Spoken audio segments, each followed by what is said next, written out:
pas dans l'IA mania, mais on est dans une forme d'IA raisonnée. On aurait tort de ne pas y aller, mais après on préfère y aller avec l'esprit éclairé. C'est ce que je dis souvent, l'IA doit nous éclairer, mais elle ne doit pas nous éblouir. Donc, certes, on a un conseiller ou un assureur augmenté qui lui permet de lutter et de révéler beaucoup plus de cas de fraude. C'est ce qui explique d'ailleurs les chiffres de l'alpha en augmentation de 29%. C'est aussi parce que les assureurs détectent davantage de cas de fraude grâce à ces outils.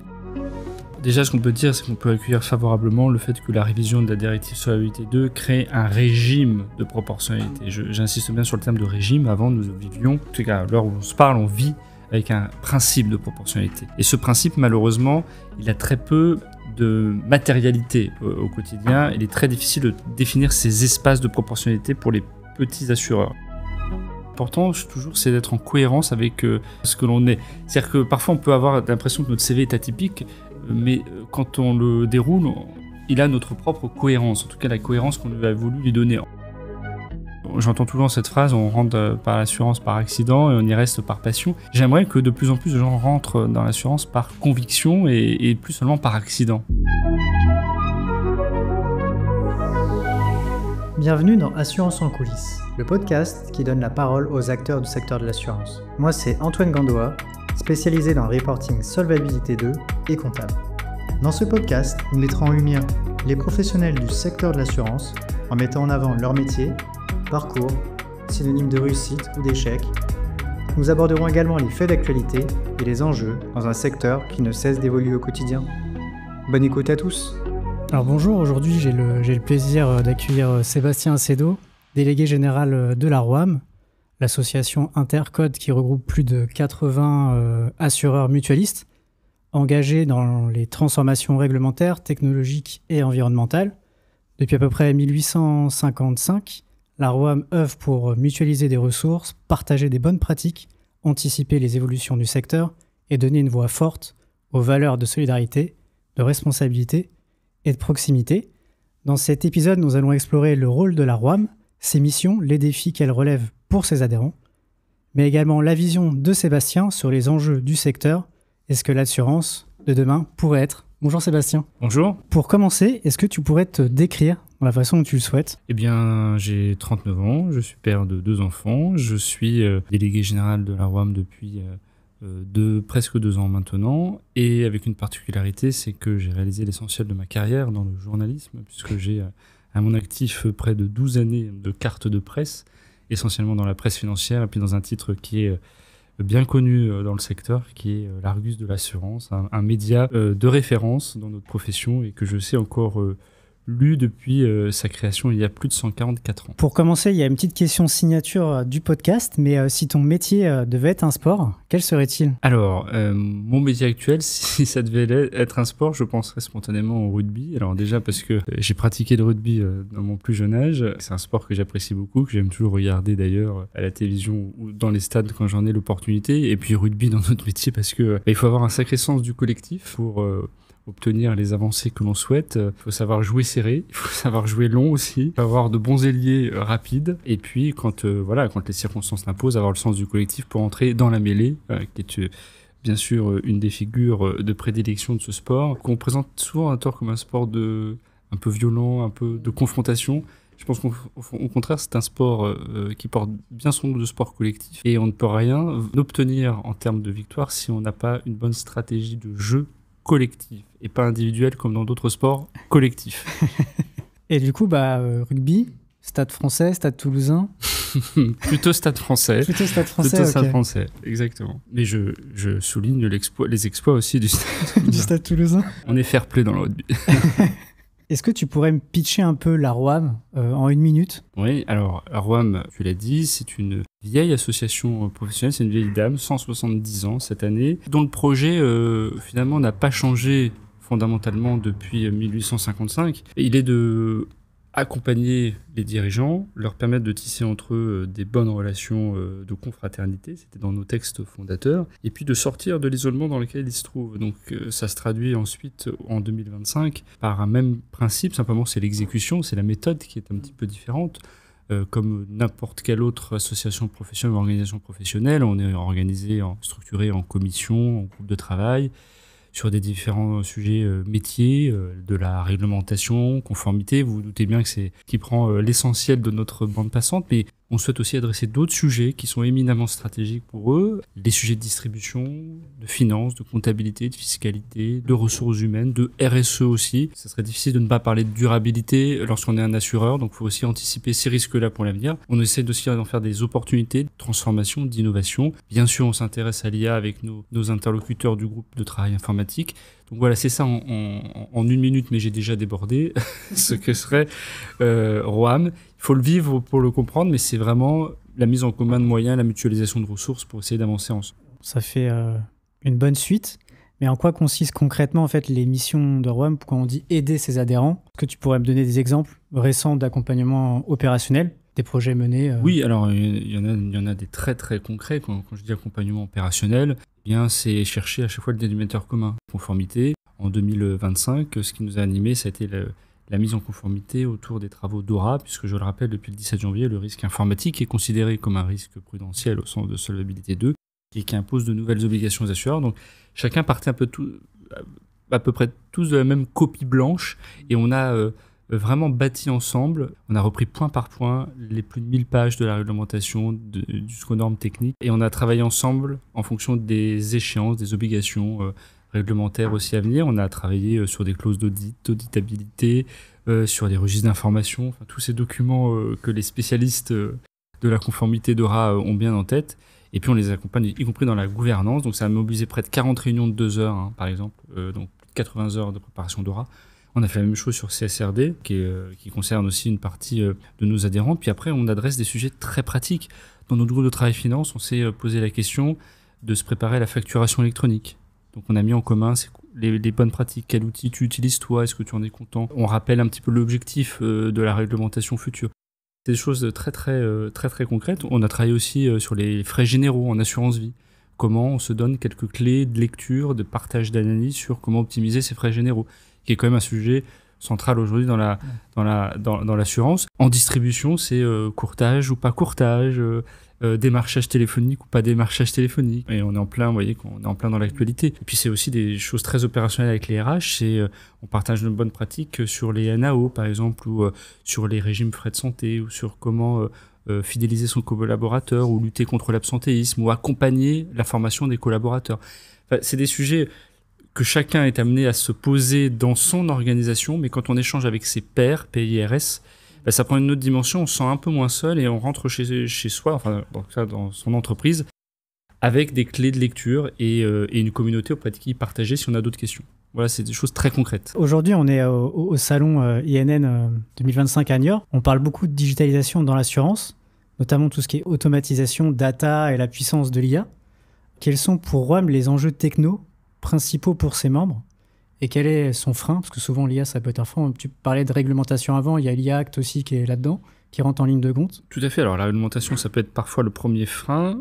Alors, nous, on voit la conformité à la fois comme une obligation, certes, mais on pense pas forcément toujours que c'est une contrainte. Parfois, elle peut être utile, mais il peut y avoir des barrières réglementaires qui peuvent freiner certaines initiatives. Ça, c'est assez évident. Alors, nous, sur les innovations technologiques et sur l'IA en particulier, c'est enfoncer une porte ouverte de dire que l'IA a fait son entrée dans le secteur de l'assurance. Il suffit, on se lève pas un matin sans avoir une keynote ou un workshop sur l'IA dans l'assurance. Donc oui, c'est une réalité.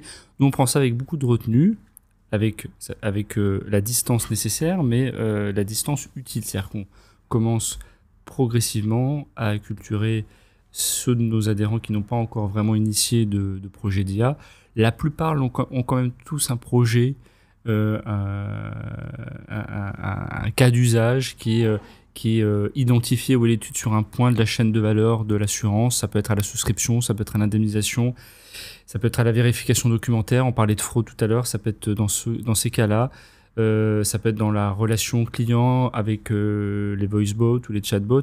Donc il commence à y avoir des cas d'usage. Donc nous on accompagne doucement mais sûrement. On n'est pas dans l'IA mania, mais on est dans une forme d'IA raisonnée on aurait tort de ne pas y aller, mais après on préfère y aller avec l'esprit éclairé. C'est ce que je dis souvent, l'IA doit nous éclairer, mais elle ne doit pas nous éblouir. Donc on fait en sorte d'y aller doucement.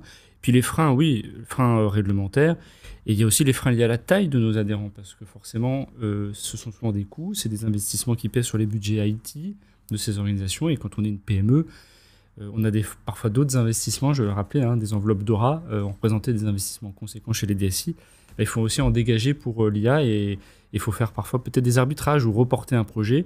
Mais c'est souvent aussi, ça peut être en tout cas aussi un frein. Mais on fait en sorte que personne ne reste trop à la remorque de ces sujets parce qu'il faut embarquer la plupart de nos adhérents parce qu'ils vont y être confrontés.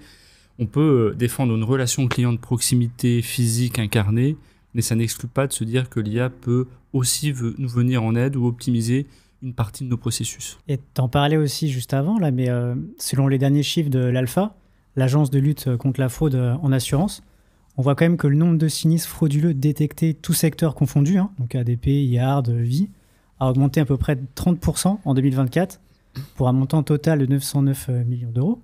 Tout à l'heure, tu as animé un débat sur le sujet où on voit quand même que l'IA contre la fraude, où maintenant on peut quasiment automatiser par photo ou même faire comme si on avait un sinistre auto. Comment tu vois ça dans le secteur, les perspectives par rapport à ça? La table ronde est intitulée « Danger, promesse ou illusion ». La conclusion à laquelle on est parvenus tous, c'est plutôt de dire que c'est une promesse sous condition. C'est-à-dire que ce n'est ni l'alpha ni l'oméga. Il y a des outils aujourd'hui de l'automatisation à de la vérification documentaire qui permettent aux conseillers augmentés, aux gestionnaires augmentés d'avoir un œil plus acéré, le troisième œil technologique qui permet de seconder et d'épauler l'intelligence humaine. On a essayé de faire passer comme message, c'est de se dire finalement l'outil c'est une condition évidente, mais ça n'est pas une condition suffisante. Il faut aussi bien l'intégrer dans une organisation, dans un process pour qu'il révèle sa pleine efficience, qu'il y a encore aussi pour ces outils un peu d'hallucination, un peu de faux positif. Donc le troisième œil n'a pas encore la vue de la première paire d'yeux, donc je pense qu'on est devant nous dans une phase de perfectibilité de ce point de vue-là. Et puis, certes, on a un conseiller ou un assureur augmenté qui lui permet de lutter et de révéler beaucoup plus de cas de fraude. C'est ce qui explique d'ailleurs les chiffres de l'alpha en augmentation de 29%. C'est aussi parce que les assureurs détectent davantage de cas de fraude grâce à ces outils. Alors, il peut y avoir aussi un mécanisme inflationniste, volume de fraude, mais en tout cas, les chiffres de l'alpha démontrent aussi qu'il y a plus de détection. Donc on dit, attention, il y a l'assureur augmenté, mais il y a aussi le fraudeur augmenté, et que souvent, il peut y avoir une course entre l'un et l'autre permanente pour essayer de déjouer les techniques toujours plus sophistiquées, qui s'appuient toujours plus aussi, eux aussi utilisent l'IA générative ou de conversationnelle pour se perfectionner dans leurs techniques. Donc malheureusement, c'est une course permanente. Je ne suis pas toujours convaincu que l'assureur soit toujours en avance ou en amorce de phase par rapport au comportement des fraudeurs. Donc oui, l'IA promesse, mais en face, on a aussi des fraudeurs qui ont bien compris qu'ils avaient là un terrain de jeu pour amplifier encore davantage leur technique. Et de ce point de vue-là, on invite et on encourage souvent les assureurs à se doter de chartes éthiques en interne pour cadrer auprès des collaborateurs l'utilisation de ces outils d'IA générative, qui si on ne met pas un cadre éthique, on ne garantit pas qu'on ne fait pas n'importe quoi avec les données clients ou les données des assurés ou les documents, on ne les verse pas à ChatGPT parce qu'on alimente d'une certaine façon la bête, entre guillemets, qui peut être aussi utilisée de l'autre côté par les fraudeurs. Voilà. Tu parlais aussi de la réglementation en assurance, tu parlais de DORA, qui ne cesse quand même d'évoluer. Très récemment, on a parlé aussi de l'UIOPA a ouvert des consultations sur la proposition de la révision de Solvabilité 2. Tu parlais aussi que vous avez des acteurs de petite taille. Moi qui bosse dans S2, quand j'ai vu le topo de la réglementation, on dit il y a un critère de proportionnalité. Je me dis, des acteurs qui étaient de petite taille, qui avaient quand même mis énormément de fonds pendant X années pour être en phase avec la réglementation, qui maintenant on se dit, en fait, je peux potentiellement ne plus être assujetti à S2 ou avoir une réglementation plus faible, alors que j'ai investi énormément de fonds. Comment ils voient en fait cette perspective-là comme un bénéfice au final, ou au final de se dire, en fait, j'ai perdu des fonds, j'aurais pu le réinvestir dans ma mutuelle ou autre? Ce critère-là, en termes d'opinion, il est plutôt favorable ou défavorable? Déjà, ce qu'on peut dire, c'est qu'on peut accueillir favorablement le fait que la révision de la directive Solvabilité 2 crée un régime de proportionnalité. J'insiste bien sur le terme de régime. Avant, nous vivions, en tout cas, à l'heure où on se parle, on vit avec un principe de proportionnalité. Et ce principe, malheureusement, il a très peu de matérialité au quotidien. Il est très difficile de définir ces espaces de proportionnalité pour les petits assureurs. Et on est bien placé pour le savoir puisqu'on est concerné par ça. Donc, nous, on accueille favorablement ce futur régime. Bien sûr, on a des vigilants sur son exécution. On attendra de voir dans les faits comment va vivre ce régime. Est-ce que la plupart de nos membres qui respecteront les critères, parce qu'il y a quand même une liste de critères respectés pour être désormais une entreprise petite et non complexe dès lors qu'on dépasse 15 millions de primes. Donc on attend de voir combien sont éligibles. Pour ceux qui seraient au-dessus des seuils, on peut être entreprise non petite et non complexe et bénéficier de certaines mesures de proportionnalité, certaines. Donc on verra comment elles pourront aussi défendre ces mesures-là, l'accès à ces mesures-là. Et puis, nouveauté, il y a la possibilité de revenir à solvabilité 1, en tout cas de sortir de solvabilité 2. Donc nous, on se dit que finalement c'est bien, parce que c'est une analyse juste et proportionnée des risques. Si on est dans une approche par les risques, on peut très bien considérer qu'un acteur de plus petite taille fait peser moins de risques à la stabilité financière de son secteur. Et il n'est pas au nom de la simplification. On peut très bien aller vers davantage de simplification sans fragiliser le principe de la protection du consommateur. Ça, on est assez convaincu. On est convaincu qu'en sortant de solvabilité 2, on conserve une réflexion, une approche par les risques, parce que je ne sais pas ce que c'est que revenir à solvabilité 1. Est-ce que c'est le monde d'avant 2016 ou solvabilité 1 et le solvabilité 2 d'aujourd'hui? C'est ce qu'il faudra un peu écrire, parce que si c'est le solvabilité 2 d'aujourd'hui, on peut considérer que finalement les organismes sont bien armés pour sortir de solvabilité 2 de demain. Voilà, donc pour nous, on considère que c'est, au contraire, oui, ça va permettre peut-être de renforcer la mutualisation, de libérer du potentiel d'optimisation de fonds propres et de permettre de redonner à la communauté d'assurés aussi une partie de son sort. Voilà. Auparavant, tu le disais, tu occupais le poste de rédacteur en chef délégué à l'Argus de l'assurance. Aujourd'hui, maintenant, tu es délégué général de la ROAM. Est-ce que tu as rencontré des difficultés pour ce nouveau challenge? Moi, c'est vrai que quand j'ai regardé un peu LinkedIn ou autre et que j'ai un peu analysé, je me dis, tiens, c'est assez de journaliste à maintenant délégué général. Il y a un pont réel ou... Oui, alors il y a un pont, mais comme au départ, j'ai une formation d'histoire romaine, donc on pourrait très bien considérer aussi que un master d'histoire romaine pour le journalisme, c'est un peu éloigné. Finalement, on y arrive aussi. C'est une science humaine comme une autre. Le journalisme, c'est une forme de science humaine aussi. On y arrive, on tente les concours d'école de journalisme. Puis après, voilà, une carrière, elle se déroule au fil des expériences. Après presque 10 ans en cumul à l'Argus, un passage aussi dans une mutuelle du groupe Covea. C'est aussi comme ça qu'on forge, on va dire, son expérience. Donc oui, des difficultés, bien sûr. Alors, on se sait attendu au tournant quand on prend ce virage et qu'on décide de, pour reprendre l'expression dans le journalisme, de franchir le Rubicon, aller de l'autre côté. Bien sûr, on se sait attendu au tournant, mais je me savais d'abord attendu au tournant par moi-même, en fait. Donc, je me suis mis la barre d'exigence qui était la mienne, d'y aller avec humilité, progressivement, doucement, et en me disant, on va remplir cocher une à une les cases du poste et de la mission, de l'attendu, d'y apporter aussi une forme de signature personnelle. Je ne suis pas comme mes prédécesseurs et je salue d'ailleurs leur action et je me suis inscrit dans une continuité, mais aussi dans une forme de singularité. On y apporte aussi son vernis. Donc finalement, on occupe le poste et on lui donne un peu le contenant qu'on veut bien. Voilà. Et j'espère l'important, c'est qu'il me corresponde et que je me sente en cohérence avec l'émission et sa traduction surtout. Et la perception qu'en ont les adhérents, parce que le but final, c'est quand même est-ce qu'on remplit la mission principale de fournir un service à nos adhérents. Il y avait une autre question aussi que je me posais, c'est avec autant d'adhérents, est-ce que vous réalisez aussi des synergies entre, je ne sais pas s'il y a des problématiques entre mutuelles, il y a des groupes de travail avec des mêmes mutuelles aussi qui sont faites ou... Oui, alors après, il y a, je dirais, le formel et l'informel. Hein. Dans les groupes de travail, ils vont effectivement partager et créer des synergies, des ponts communs, après d'ailleurs nos réunions. Et voilà, il y a toute la partie informelle où effectivement il y a des échanges croisés. Parfois il y a des groupements qui se forment et c'est tant mieux, mais c'est une partie de la ROAM qui nous échappe et qui doit nous échapper d'un côté. Il y a cette partie formelle qui est l'impulsion qu'on donne. Puis ensuite, on vit dans un environnement où, par cette connaissance entre eux, ces liens de confiance qu'ils ont été capables de tisser, se prolongent ensuite dans la vie de tous les jours et la vie, je dirais, presque commerciale. Et tant mieux s'il y a des passerelles qui se mettent en œuvre. Donc oui, il en existe de façon, je dirais, formellement identifiée.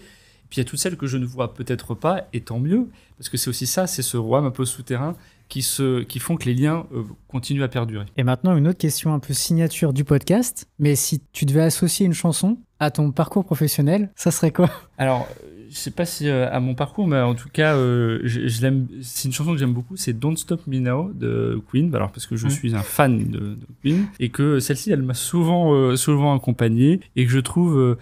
si on lit bien la traduction de ce texte, c'est une forme d'ode à la liberté, à l'euphorie de la liberté.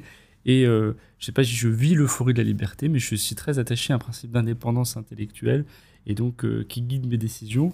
Et donc je trouve que le contenu de cette chanson résume assez bien, au-delà du titre et de sa traduction littérale, elle correspond bien à ce que je pense. Si vous pouviez glisser un conseil, parce que je me dis quand même d'arriver à un tel parcours entre journaliste, délégué général, un conseil aux jeunes aussi qui débutent dans le secteur, ou même comme toi qui au début n'avait pas forcément une prédiction de rentrer dans le secteur de l'assurance. Moi je sais que par exemple, le secteur de l'assurance, je suis rentré par hasard, je n'ai pas fait d'études dans ce secteur-là, et quand j'échange avec des pairs, souvent on me disent qu'en fait j'avais pas une conviction même, souvent on me disent je suis plus conviction d'aller bosser dans la banque, dans la finance, que d'aller bosser dans l'assurance. Toi, quel conseil tu pourrais donner aux jeunes qui souhaitent vraiment un jour occuper des fonctions un peu comme la tienne, hein? Je pense que la première chose, c'est d'avoir une forme de curiosité, d'ouverture d'esprit. Alors, elle n'est pas liée à une formation spécifique, c'est aussi un peu ce qu'on est, mais c'est, oui, se poser des questions, essayer d'y répondre, oser tenter, oser y aller, se faire un peu confiance, prendre un peu le risque, de pas justement se sentir enfermé dans un couloir, on peut en sortir. On peut y revenir. L'important, toujours, c'est d'être en cohérence avec ce que l'on est. C'est-à-dire que parfois, on peut avoir l'impression que notre CV est atypique, mais quand on le déroule, il a notre propre cohérence. En tout cas, la cohérence qu'on a voulu lui donner, en dehors d'accidents qui peuvent toujours arriver. Mais en général, quand certains pensent qu'on fait des zigzags, en réalité, nous, on voit une ligne droite. C'est ça le plus important. Après, je pense qu'il faut savoir aussi s'entourer de mentors. Moi, j'en ai eu beaucoup en histoire. Je revenais tout à l'heure, j'en ai eu beaucoup dans le journalisme. Et j'en ai eu beaucoup dans l'assurance. Et sans forcément qu'ils sachent que je les identifie comme des mentors potentiels, mais j'ai interviewé beaucoup de personnalités. Et c'est vrai que j'ai essayé de puiser, comprendre en eux ce qu'il y avait de leur engagement dans ce métier, de l'implication qu'ils y mettaient, de leur volonté de transformer. Et oui, moi j'entends toujours cette phrase, on rentre par l'assurance par accident et on y reste par passion. J'aimerais que de plus en plus de gens rentrent dans l'assurance par conviction et plus seulement par accident.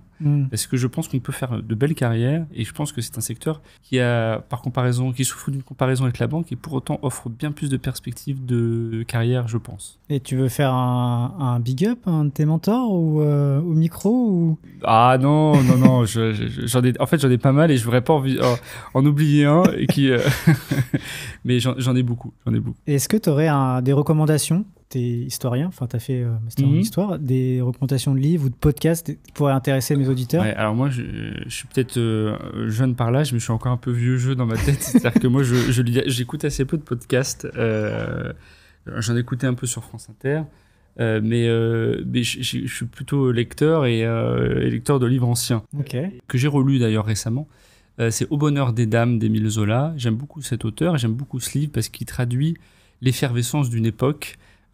C'est un roman, mais pour moi, c'est un récit d'une histoire sociale, celle de la fin du 19e, celle justement de l'essor des classes sociales dans une société industrielle qui vit sa deuxième révolution industrielle.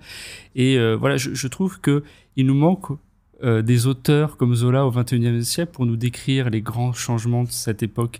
Je voudrais un Zola du XXIe siècle qui, à l'image des Rougon-Macquart, nous raconte le récit d'une famille dans son époque, parce que je pense que pour la postérité, ce serait souhaitable et salutaire. Est-ce que tu aurais un invité à me recommander pour un prochain épisode? Alors oui, je vais citer un de mes adhérents, donc je suis un peu je suis désolé pour les autres, mais je souhaiterais citer Laurent Boudet, qui est directeur général aujourd'hui d'une de nos mutuelles, la Caisse Meusienne d'assurance mutuelle. Alors je cite lui en particulier parce que pour avoir été le visiter à Bar-le-Duc, je vois que c'est quelqu'un qui transforme, je dirais, sa mutuelle du sol au plafond avec vraiment l'envie de la porter très loin, avec une très bonne capacité d'innovation qui vraiment m'impressionne. Donc, et j'en aurais plein d'autres à citer, mais lui m'a tout récemment marqué, donc c'est lui que je voudrais porter et citer en tout cas. Et pour finir, une petite phrase à trous à compléter. Pour vous, l'assurance dans 5 ans représentera un pan essentiel de notre économie, de notre croissance. Et le défi pour Roam sera de rester dans le coup pour durer encore 170 ans de plus, c'est-à-dire de continuer de rester non pas à la remorque, mais à l'avance, à la locomotive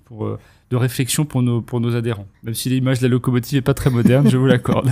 Et si tu voulais rajouter un dernier mot pour la fin, une conviction ou un clin d'œil, le micro est à toi. Eh bien, d'être pragmatique, pas dogmatique, d'avoir des convictions, le sens de l'engagement. Et quand je dis ça, c'est des mots, mais d'avoir des convictions, c'est important, mais pas de certitude. C'est important de douter surtout. se questionner, de se douter. Il n'y a pas de réponse toute faite, il n'y a pas de certitude. Les certitudes d'un jour peuvent être battues en brèche dès le lendemain. Il faut avoir, je pense, une élasticité intellectuelle en se disant que je peux suivre mon instinct, avoir des convictions, de l'engagement, ne pas se laisser désabuser par ces certitudes parce que parfois ça peut nous amener dans des chemins semés d'embûches. Merci beaucoup Sébastien pour cet échange riche et éclairant. Nous avons pu mieux comprendre ce que fait RWAM, comment l'association porte les voix de ses adhérents, les défis proches en termes de réglementation numérique, la responsabilité environnementale aussi, RSE, et les valeurs qui guident cette action, mutualisme, solidarité et proximité. Pour conclure en direct de l'INN et des rencontres que j'ai pu faire, je voudrais vraiment inviter mes auditeurs à retenir que l'assurance ne se résume pas qu'à des produits ou à des chiffres. C'est aussi un ensemble de communautés, d'acteurs qui se remettent vraiment en question, qui mutualisent et qui tentent de construire un avenir plus responsable. Merci à vous. Merci. Un grand merci d'avoir écouté l'épisode, j'espère qu'il t'aura plu. Pour me donner de la force, mets 5 étoiles ou un commentaire sur ta plateforme préférée et partage à ton entourage. Moi je vous dis très bientôt dans un prochain épisode d'Assurance sans coulisses.